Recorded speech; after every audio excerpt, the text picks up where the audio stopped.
hello, and welcome. Welcome to the Indigo Room. Hello. Some sage and some Palo Santo wood. Welcome. Okay, let's see. Well, we got traffic blowing by. So it's a little something. Let's see what's going on. Who's in the chat? Welcome to the Indigo Room. And let's see. Let's get the sage going for you guys. I had it going. You know me, every week, same thing. Had it going, then it goes out. I try to get it ready for you guys every week on time. Hi, Barb. Hi, Sharon. I was thinking about you today. Thinking about both of you today, actually. Hello, my lovelies. Here you go. And I'll blow it your way. It's blowing back towards me. Here you go. I hope you had a great week. I'm having a good week. I want to talk to you guys about something that we are doing in the Indigo Room. Well, I'm doing it, and hopefully you'll be doing it too. You're down to one bundle. Okay, it's coming. It's coming, girl. It's on its way. That's what I was thinking about you today. I said, I got to send her bundles. I keep forgetting. I didn't forget, but I keep forgetting. Good week. Yay. So we're doing a new thing. We're streaming on something new. If you can see up in the corner, it says streamed by StreamYard today. And you can see my name, which is interesting. So we're going to have little banners. And if you want to call in, you can do that today. It's 201-855-9898. Do I have my phone? Yes, I do. You can call in if you have something that you want to share. Just make sure you write the number down because it's not going to stay up there very much longer. And tonight, it looks cool, right? Yay. We're doing something real. Hi, Linda. We're doing something just a little bit different. And we have a wonderful donor who has donated a new computer, a new laptop. So this is going to be even better. It's getting even better. Little bit at a time. So we want to say thank you to that donor. And we have our website. So make sure you write the number down. I'll put it up again a little bit later in the broadcast. It's 201-855-9898 if you would like to call in. But first, I want to say thank you to everyone who has donated so far to the Indigo Room, support the Indigo Room build that Katrina Taylor has so generously provided for us. Now, this is the link. I will put the link in the chat, but that's the link. If you go to fundly.com, support the build, the Indigo Room with Sydney Chase, you should be able to find it. And if not, I will put the link in the description below. So welcome to the Indigo Room. Oh, nope, that's the wrong link. I'll have to get that for you. But welcome to the Indigo Room. And my name is Sydney Chase, as you already seen.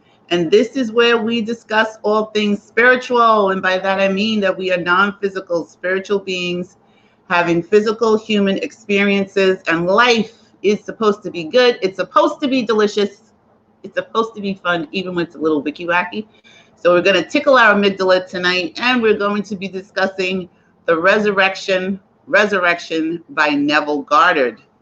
And this is part 5 of the series, Are There Manifesting Secrets in the Bible? So we're going to be talking about healing, and we're going to delve in a little bit into the book of Leviticus. And we're going to be talking about a healing technique that was a manifesting secret that was given to Moses, and it's in Leviticus chapter 14. And this was given to Moses. And the way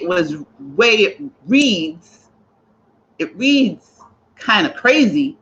And when I read it when I was a youngin', and then as an adult, I was like, you know what? I don't even understand what this means. So I'm just not going to pay it no attention. Because it ain't got nothing to do with me. Well, Neville, good old Neville Goddard, shows us that it does have something to do with us. So we're going to be talking about that tonight. But of course, we're going to tickle our amygdala first. And there's a little bit of housekeeping we're going to do. I do want to, again, say thank you to all the donors who have donated to the fund so far. Katrina Taylor created this fund for the Indigo Room. I was just overwhelmed and overclumped. And right now we have $305. $305 in the fund. I can't even express how thankful I am. I think that's so awesome. So there's 6 donors so far, and it started last week. So if you would like to help the Indigo Room grow, you can certainly do that. Again, I will put the link in the chat, or Linda will put the link in the chat for us. It's also on our new website. The website is open. So you can go and check it out. It's theindigoroom.org. I mean, the Indigo Room, theindigoroom.org. And I want to thank Linda Patrick for all of her help. Oh my God, I hate saying this, but she is. She's a beast. Because it doesn't even sound right, but she is. She's just like this technical genius, and I just love her. Not for that, but I just love her. I just do. Linda's been with us almost since the Indigo Room started. She just wandered in one day.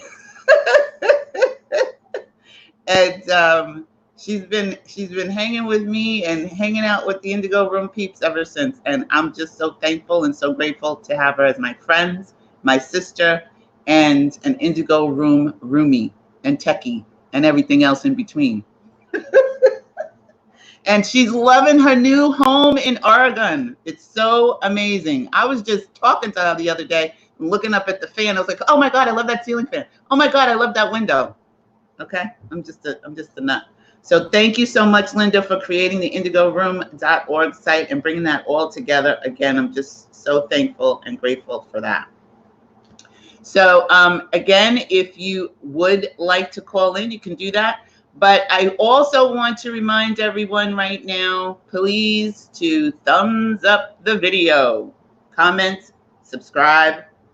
If you haven't already done so, please subscribe, okay? It takes one little hot second. You just go up to, actually you can click the little icon that will show up in the video on the right.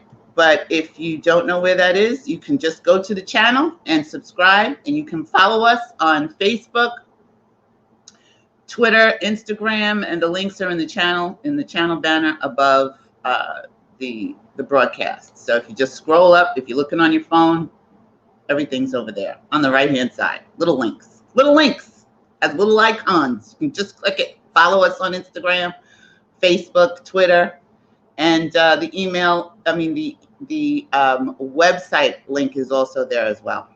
So thank you all for joining us tonight. Linda said, I truly did wander in.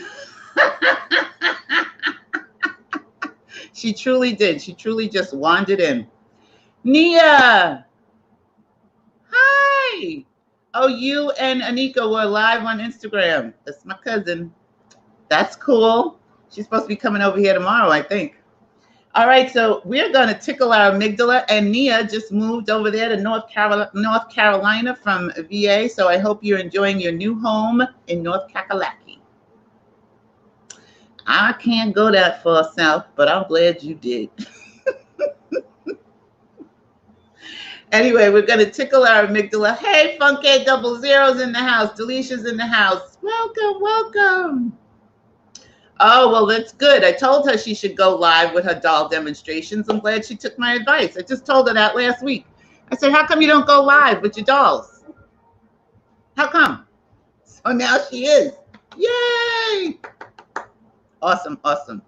Okay, so we're going to tickle our amygdala, and we all know where the amygdala is. If you don't, Just follow along and you'll get it. Your amygdala is in your right side of either side of your temple, and it helps to light up your frontal lobe. And if you do it, you'll understand what we're talking about a little bit better. Because, sometimes Neville goes deep. Neville can get very deep. He can get very, very deep. So we like to just, prepare ourselves for the Nevelation. Not the revelation, the Nevelation. I think I'm going to make a t-shirt out of that. Oh, we're going to have t-shirts coming up soon because we have new logos. If you didn't notice, the new channel banner for the Indigo Room has new logos, a new logo that was created. We got that. My son, Sean, thank you. I mean, sorry. He don't like to be called Sean. My son, Batsu, oh no. He had hired a graphic designer, and her name is Emily. She created the Indigo Room logo. If you would like to hire her, let me know and I'll put you in touch with her. If you're looking for a logo or banner or whatever and you want to create something for your business, she's awesome. Really great to deal with, great prices. Okay, so we're going to tickle our amygdala. Now you know the drill. Get your feather. Where's your feather? Make sure you have your feather in your hands. Close your eyes. You know what color your feather is. I know mine is purple, blue, and gold. A little bit of white too. So you're going to close your eyes. Imagine you have the feather in your hand. You're going to feel the bristles of your feather. Is your feather hard and bristly? Is it soft? Sometimes it's stiff. Sometimes I like to make mine a little stiff. Yeah, Cleopatra does too. So you're just going to feel the bristles of your feather. Imagine you have the feather in your hand. Calm down, my love. And then you're going to slide the feather up to the center of your forehead. And then you're going to tickle your amygdala on the right. Slide it over and tickle your amygdala on the left. Okay, my Cleopatra, come. I'm going to have to edit this out. Relax. And pull your feather out of your head, and then we're done. We're done. Oh, thank you, Nia. Yes, we have t-shirts coming. Been working on them all week. That's what I've been doing this week. That and cleaning up my YouTube channel. Oh, brother. Woof. That's a lot of work. I learned so much about YouTube these last couple of weeks.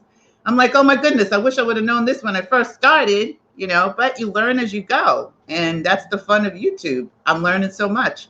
And this is what I love to do. I love to learn and I love to teach people what I've learned and help you to help yourself.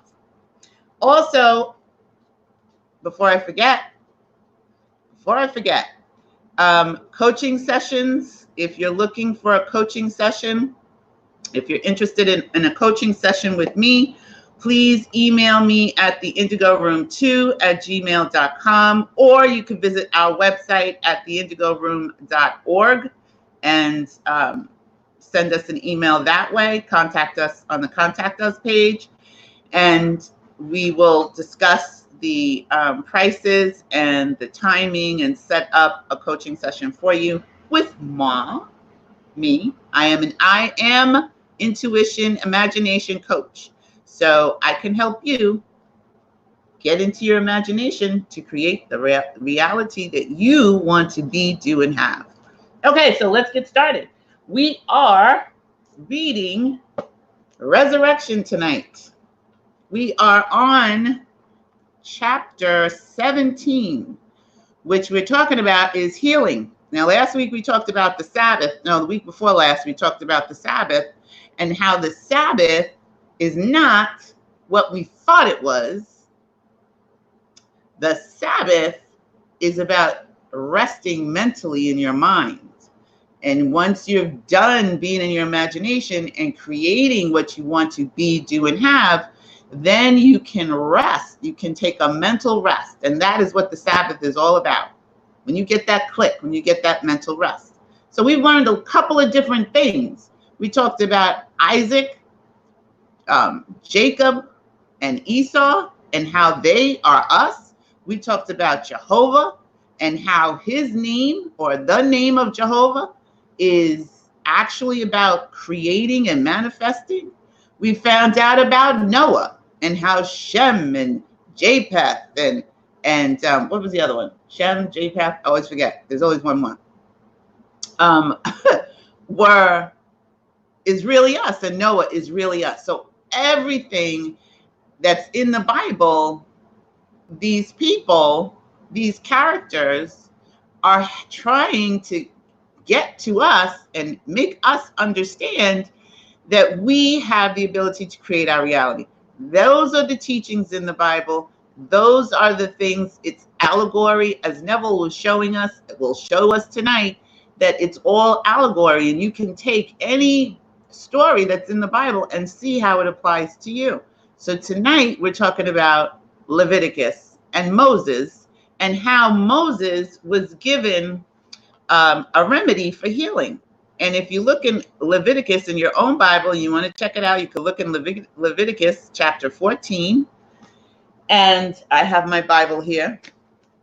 It's a little beat up, but I love it. So I'm going to pull up Leviticus chapter 14. Oh my goodness, I think I need my glasses because the print is so tiny. But if you want to call in tonight, you can do that. Let me put the number back up. And we're going to start with chapter 17, which is healing. It says the formula for the cure of leprosy. I don't even know if anybody has leprosy anymore these days. And if they do, I don't know how do they heal them? I'm not sure. The formula for the cure of leprosy, as revealed in the 14th chapter of Leviticus, is most illuminating when viewed through the eyes of a mystic. Mystic? Neville considered himself a Christian mystic.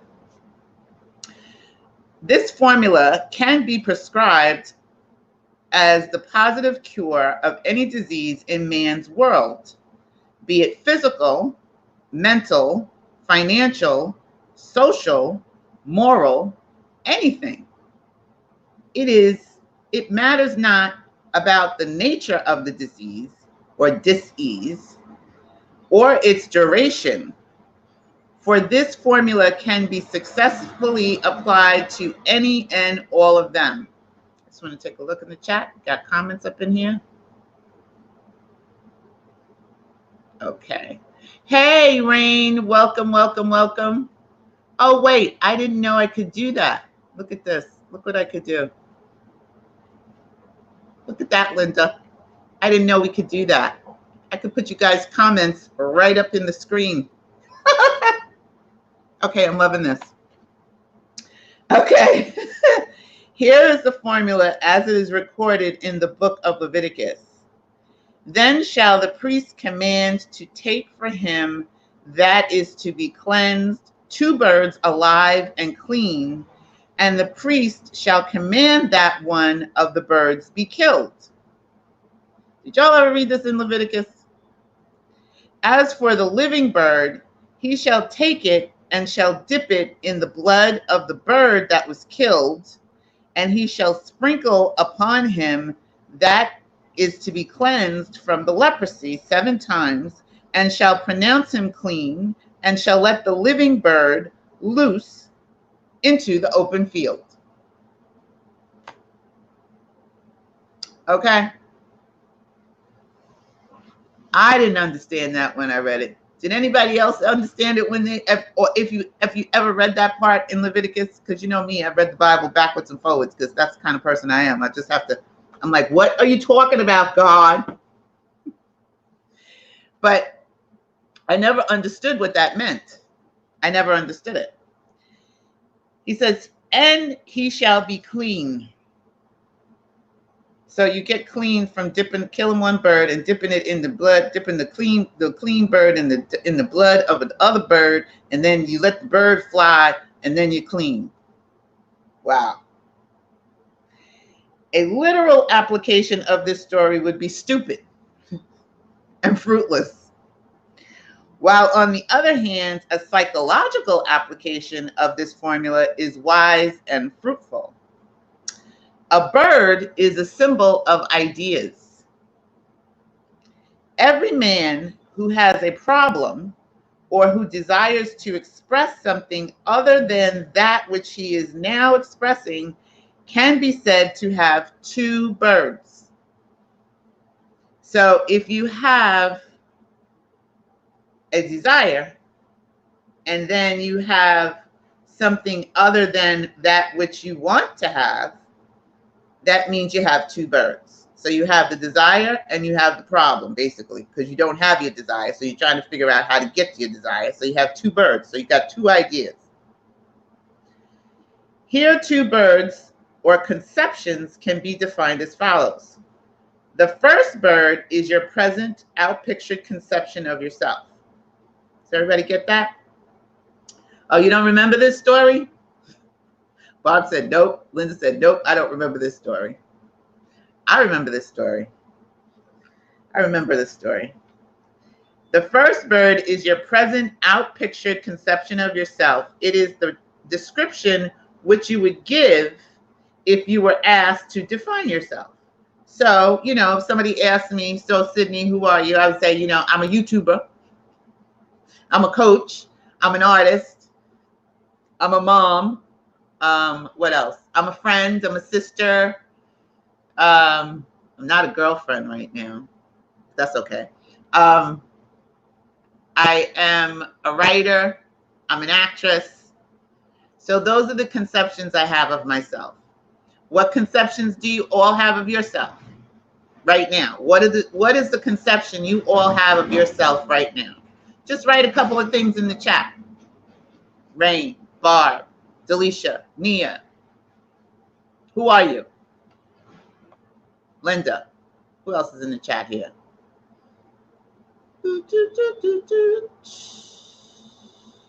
Yeah, what is the conception you have of yourself? Who are you? Who is you? I'd like to know. I told you who I am, what my conception of myself is. I'm an I am consciousness coach. I'm fabulous. Sometimes I'm Wicky Wacky. Barb says widow, semi-retired. Okay. Anybody else? Well, I'm going to continue reading. Y'all think about that. The first bird, as we said, is your present outpictured conception of yourself. It is the description which you would give if you were asked to define yourself. Your physical condition, your income, your obligation, your nationality, your family, your race, so on and so on. Boo! Funke said, I'm a cool mom and a sexy wife. All right now. We're like, okay, all right now. You are that. I saw the picture of you in Jamaica, girl. Fire. Your sincere answer to these questions would necessarily be based solely upon the evidence of your senses and not upon wishful thinking. So right now, Bob said, oh, okay, wait. Let me back up. Everybody's writing. Okay, let me go back up.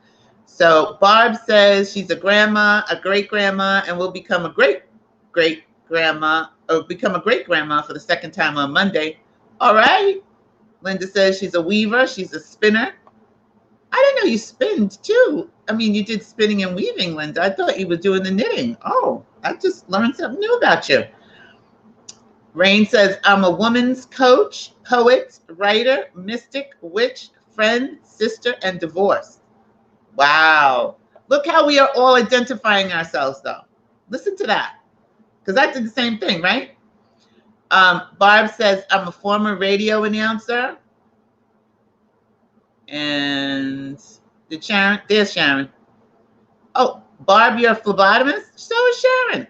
Well, she was. I'm a mother, friend, sister, auntie, and an awesome knitter. Oh, you and Linda should chat. For real.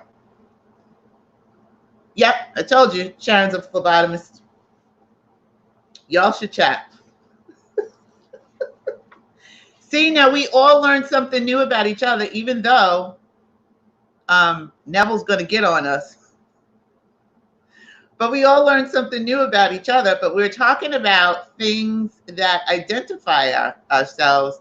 And mostly this is on outside, right? This is outside stuff, or our conception of ourselves. But it doesn't, the true conception of yourself is based entirely upon the evidence of your senses. Defines the first bird. So that's our first bird. Everything that we all said we are is our first bird. That's bird number one. Okay? The second bird is defined by the answer you wish,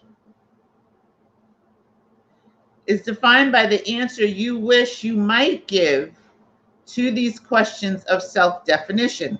In short, these two birds can be defined so that which you are conscious of being and that which you desire to be. Okay, so given all of our first birds, is there a second bird? Is there a second conception of yourself that you desire to be? Something that you're aspiring to be? Think about that. Maybe it's to be 20 pounds lighter. Maybe it's to be an author. Maybe it's to be a coach. Maybe it's to be an actress. Maybe it's to be an actor. Maybe it's to be rich. Maybe it's to have a lot of money. Maybe it's to have a new car. What are those second birds? What are those second birds? Those are the desires are your second bird, because that is what you're wanting to be, but you're not yet. Does that make sense?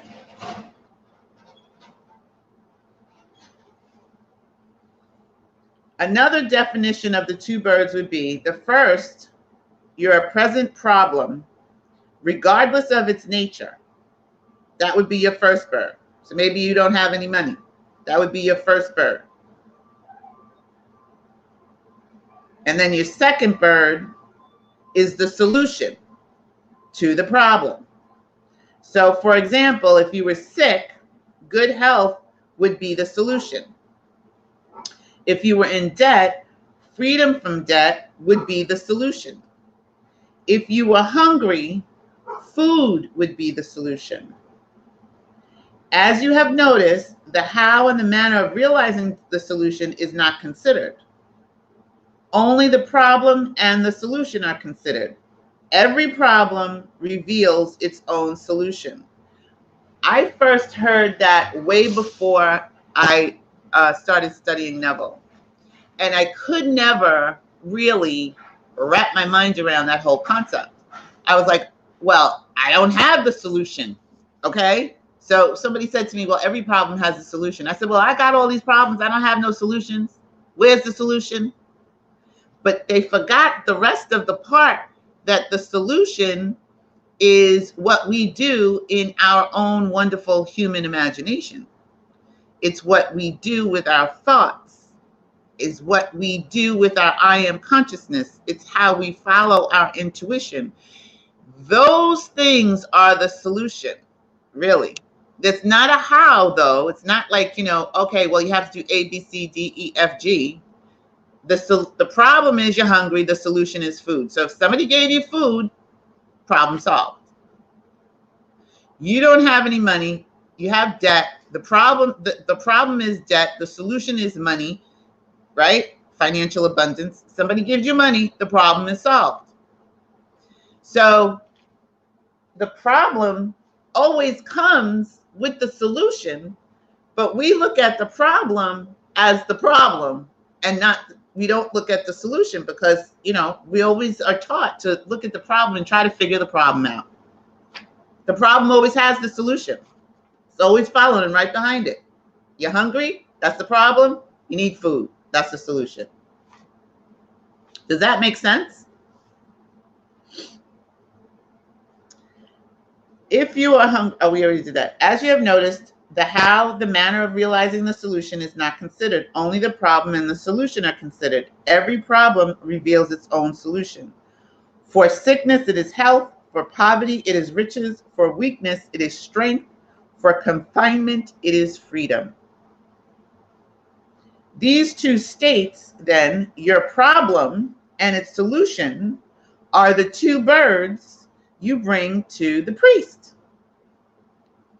as we learned in the first part. Because in the first part, it was talking about that the priest shall command to take for him that is to be cleaned 2 birds alive and clean, and the priest shall command that one of the birds be killed.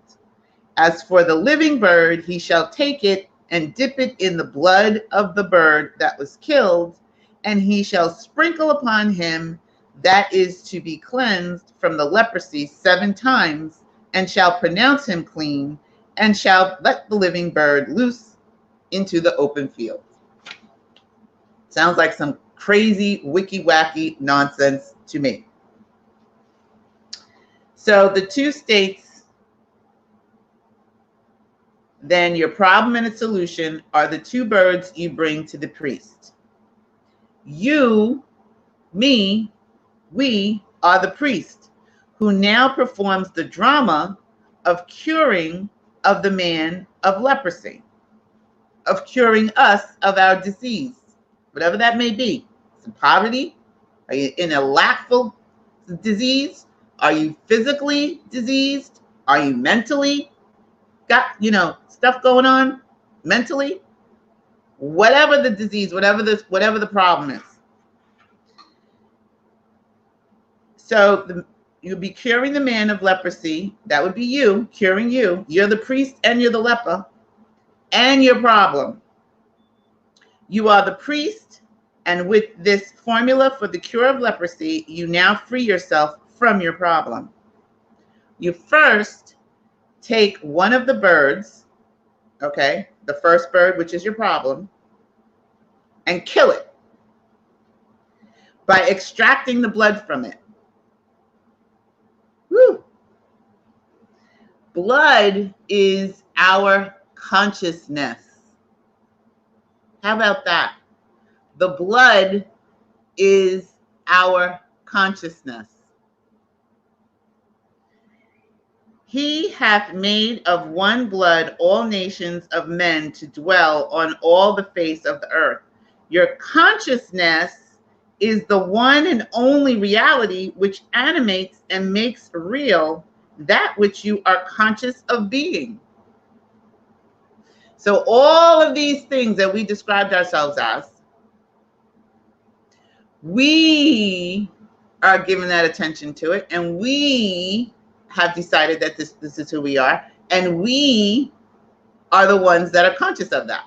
Whether we like that or not, whether we think it's great or not, whether we're happy with who we are and our conception of ourselves or not, we are giving that, we are consciously aware of those ideas and concepts of ourselves. Your consciousness, so turning your attention away from the problem is equivalent to extracting the blood from the bird. Your consciousness is the one blood which makes all states living. Funke said, yes, that makes sense. Sharon said, yes, that makes sense. Good. I'm glad. I'm glad you are all. See, because you know why? Because you come here every week and you get the word and you're understanding. You're in a different spot. You're in a different level in your consciousness. This might not have made sense to you had we not done all the other work prior to. We had not read all the other chapters. So your blood, the blood that's being talked about in the Bible is our consciousness. It's the consciousness that makes all states living. It makes all states living realities. By removing your attention from any given state, you have drained the lifeblood from that state. I also do mentoring. I belong to a Neville Goddard group, and I do mentoring in the group. And I help people, to understand Neville a little bit. And we just had this conversation the other day. I was having a conversation with someone the other day. And it's when you take your attention away from the thing. You can't ignore it because ignoring it is not taking your attention away from it. Ignoring something is you're still afraid, and so you're just not going to look at it. But you're scared. You're still afraid. So you really haven't resolved the problem. But when you pull your attention away from something, you are mindful that you are literally pulling your attention away from it, and you're focusing your attention on something else. When you ignore something, you're not focusing your attention on something else. You're just ignoring the problem. You're not putting your attention on the solution. So the reason why sometimes things don't manifest when you ignore something, it's because you're just blocking that off, but you're just blocking it off because you're scared. And you sit behind the door and you go, oh my God, I don't want to look at it.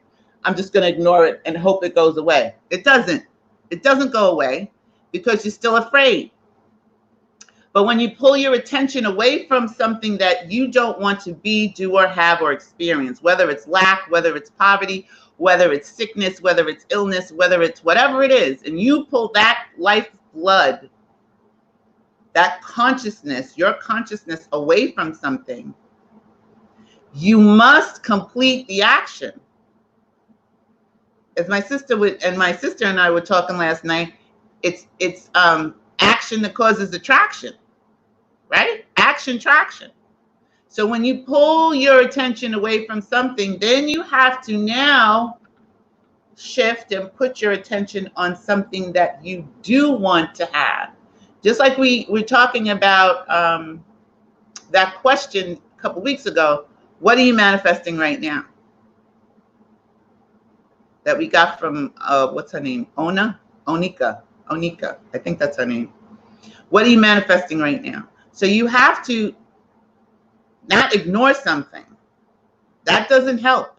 It just keeps you in that scared, fearful energy. And what you fear the most will come upon you because you're still thinking about it. Ignoring is not pulling life's blood. Does that make sense? So you can't really ignore anything. You have to pull your consciousness away from it and shift and put your consciousness on what you do want to be, do, and have. Your imagination, what you do want to be and have. Okay, I hope that made sense. So by removing your attention from any given state, you have drained the lifeblood from the state. You kill or eliminate the first bird, your problem, by removing your attention from it. Into this blood, your consciousness, you dip the live bird, the thing you do want to be, do, and have. Because he's finishing the action. There is a completion here. There's a step here that many people miss. I used to miss it. Into the blood, your conscious, you dip the live bird, the solution, or that which hereforto you desire to be or possess. This you do by feeling yourself to be in the desired state now. What does that mean? You feel it real. You go into your own wonderful human imagination. This is why we tickle our amygdala. This is why we give you the exercise to tickle your amygdala, because it helps you to flex your imagination muscle. That if you can feel that feather and imagine that you have that feather in your hand and you can actually feel it, you are using your imagination. You are using your imagination. So then you should be able to really imagine just about any damn thing. Okay? But it takes practice. So now you've pulled your attention away from that and you go into your own wonderful human imagination and you continue to stay there. I know it's not easy to stay there all the time when you got things going on around you in your life, but that's when if you've looked at the video that I did about what thoughts are you willing to give up to have the life that you desire, that was the last video I think I uploaded. I give you ways to do that. It's work, because sometimes you'll feel like you're going back and forth because we have 60 to 70,000 thoughts per day. I wish I had a penny for every thought. I'd be a rich woman. That's 60 to 70,000 pennies a day. Just give me one penny per thought. But 85% of those thoughts are negative or wicky wacky. 85%. So what are you doing to alleviate the 85%, to cut to kill it? What are you doing to kill those wicky wacky thoughts? Are you pulling the lifeblood from them and completing the action and focusing on what you do want to be doing now? Because if you're not, it's just going to take longer and longer and longer and longer for you to manifest the life you want to be doing now. That's it. That's just how it works. It's just how it goes. You can't get around it. So the dipping of the live bird into the blood of the bird that was killed is similar to the blessing of Jacob by his blind father Isaac. As you recall, blind Isaac could not see his objective world, his son Esau. He couldn't see him because he was blind. You too are blind to your problem, the first bird, for you have removed your attention from it, and therefore you do not now see it. Your attention is now placed, or your blood is now placed upon the second bird, the subjective state, and you feel and sense the reality of it. You got to do it as often as you possibly can. You got to reel yourself back in. You're out there, you living your life and you just wicky wacky all over the place, and your mind is running amok. Then you have to bring yourself back in. You got to reel yourself back in. The quicker you reel yourself back in, the easier it gets. The longer you stay on that wicky wacky train, the harder it is to reel yourself back in. You're like, oh my God, come back here, Sid. What are you doing out there? Come back, and it takes longer. But the more often you do it, the easier it becomes. 7 times you are told to sprinkle the one to be cleansed. This means you must dwell within this new conception of yourself until you mentally enter the 7th day, which is what? We learned that the last time we read this chapter. This resurrection book. You must dwell within the new conception of yourself until you mentally enter the 7th day, which is what? I ain't gonna tell you. Because if you ain't reading it, I ain't gonna tell you. Did you watch it? Did you watch the last episode? The Neville episode?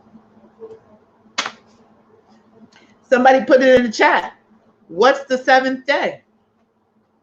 Until the mind is stilled or fixed in the belief that you are actually expressing or possessing that which you desire to be or to possess.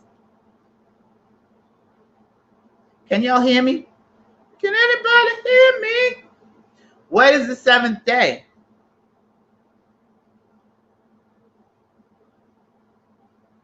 The Sabbath, of course. Yes, the Sabbath. Exactly. This means that you must dwell within this new conception of yourself until you mentally enter the 7th day, the Sabbath, until the mind is stilled or fixed in the belief that you are actually expressing or possessing that which you desire. The Sabbath. The Sabbath The Sabbath. So it's the Sabbath. Linda said, yes, you can hear me. Good. So it's the Sabbath. And that Sabbath is that mental rest. You just know that that it's already done. It's already worked out because you did it in your own wonderful human imagination. And now it just needs to show up in the objective physical world. But you already did it. You already walked it, talked it, touched it, smelled it, tasted it, felt it. Was it in your imagination? At the seventh sprinkle, you are instructed to loose the living bird and pronounce the man clean. As you fully impress upon yourself the fact that you are that which you desire to be, you have symbolically sprinkled yourself 7 times. Then you are as free as a bird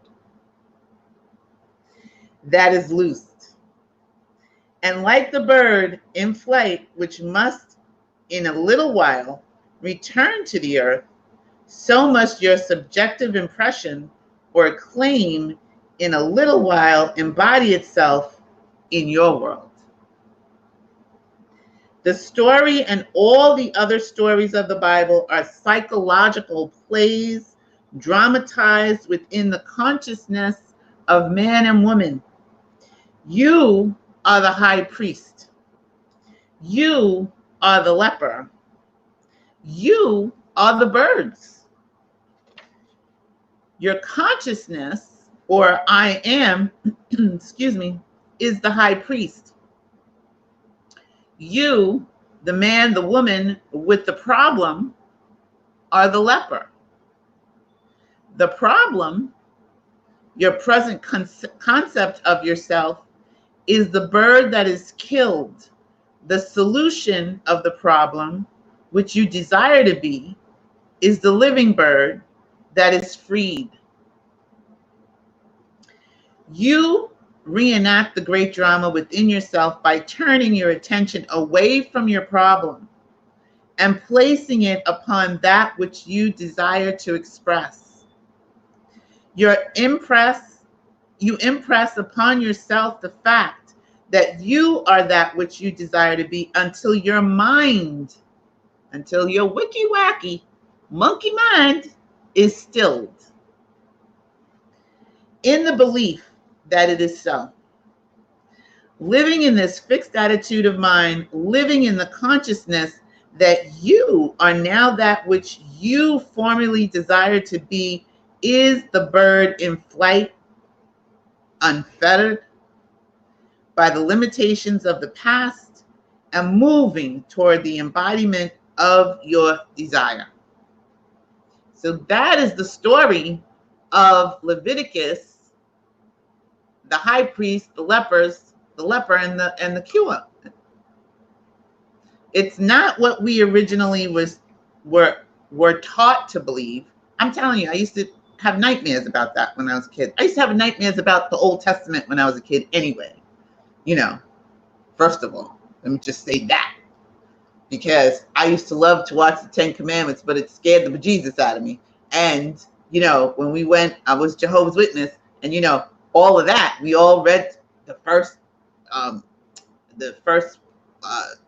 Testament, the Old Testament. Man, I was scared. I was scared as a kid. They scared the hell out of us kids when we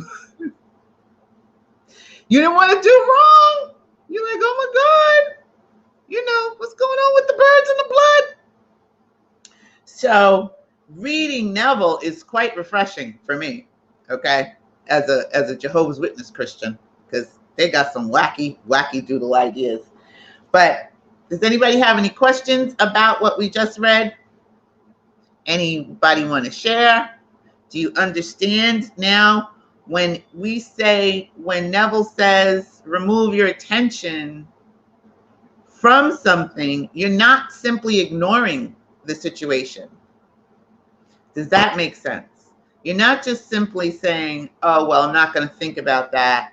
You know, I'm going to go watch TV. That's not helping. We have tea tonight. That's not helping you. You know, just saying, I'm going to ignore it. I'm just going to lay in my bed and watch movies. I'm just going to ignore the problem. That's not completing the action.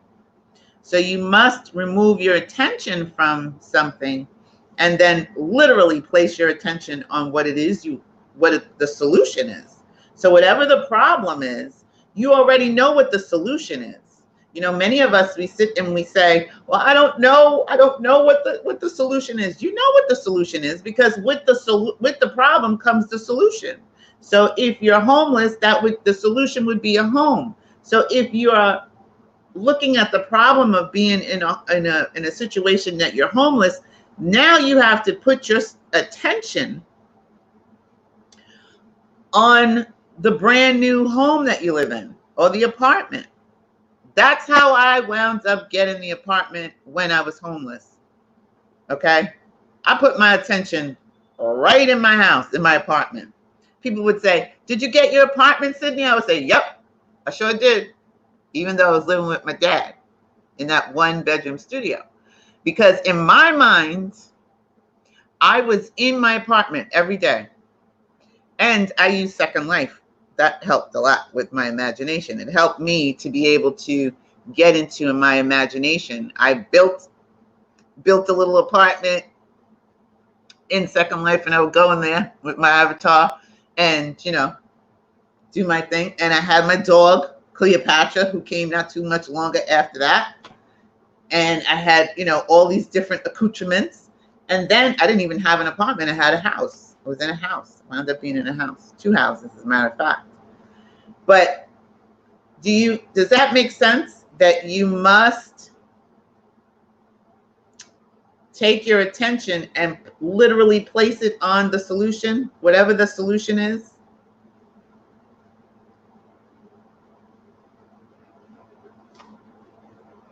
I hope that makes sense to everybody. If it doesn't make sense, then let me know.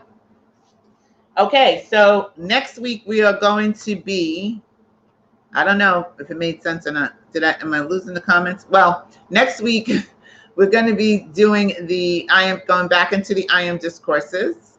And I do want to just make sure that everyone remembers that the website is open. And again, thank you, Linda Patrick. We're at the indigo-room.org. And I hope you all, like everybody said, you've been having a good week, right? Everybody's been having a good week. Please thumbs up the video. Comment below if you have any questions or thoughts you want to share and add to the program. And please subscribe. Make sure to subscribe.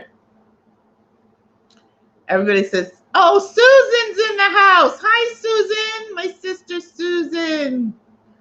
Definitely makes perfect sense. It makes sense when you say it. I'm trying to understand it. Yes, don't get bogged down with the birds. You don't have to get bogged down with the birds. Just take this. This is what you should get. You do not ignore it. You do not ignore the problem. Whatever the problem is has a solution. So if there's a problem, say you're overweight, what would the solution be? The solution would be to lose weight. So what would you do? Then you would go into your imagination and see yourself at 20 or 30 pounds less. That's all. You would just imagine yourself fitting into clothes that are 3 or 4 sizes smaller. So that is the solution. You don't ignore the problem. You go in and pull your attention away from the problem, and you focus on the solution in your imagination. Oh, yeah. We started at 8. But the good news is it's still early enough that you can watch the replay. And also, right, Linda put up the link for the Fundly So again, we do want to thank all of the donors, including my sister, Susan. And we love you all. And we appreciate you for helping the Indigo Room grow. And you can, Linda put the link in the chat, but you can, I put the link up here for you guys if you're watching the broadcast afterwards. That is the link. Katrina Taylor created the fundraiser. And again, if you're interested in a coaching session with me, you can email me at the indigoroom2@gmail.com and I will reply back to you. And if you are watching after the live, please leave your comments below. Leave your comments below. So I want to thank you all for joining me tonight. I hope that you really put that in your spirit. Don't ignore the problem. Just pull your attention away and focus your attention in your imagination on the solution. And we will be here we'll be here Sunday. And yes, Linda said, please share the donation link on your social media. Duh. Please, I meant to say that, Linda. Thank you. Please share the donation link on your social media. Susan, oh my goodness. Susan, thank you. Susan said the website looks amazing, by the way. Thank you. Thanks to Linda Patrick. She did all of the work. I'm just coming in afterwards and, piddling around. But Linda Patrick put that all together, and we love Linda. We love Linda, and thank you. And Linda also says you can screenshot Sydney with the Fundly link. So yeah, take a screenshot.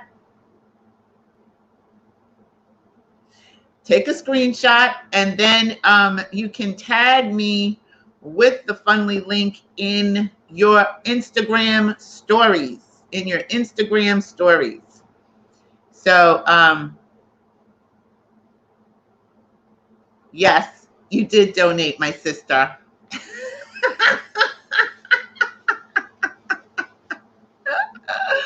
How do you like the new banners on the videos? Kind of cool, kind of fun. I'm having fun with it tonight. So again, I do want to thank you all for being with us tonight. And Sharon said it makes sense. Sharon said it makes sense when you say it. I'm trying to understand it. All right, Sharon, you're gonna get it, girl. You're gonna get it. And Barb said it definitely makes perfect sense. Okay, so we are going, and so did Funky. So we are going to be rolling out tonight. And again, I want to thank you all for joining us. We had fun. It was great hanging out with all of you. Yes, Linda is awesome. And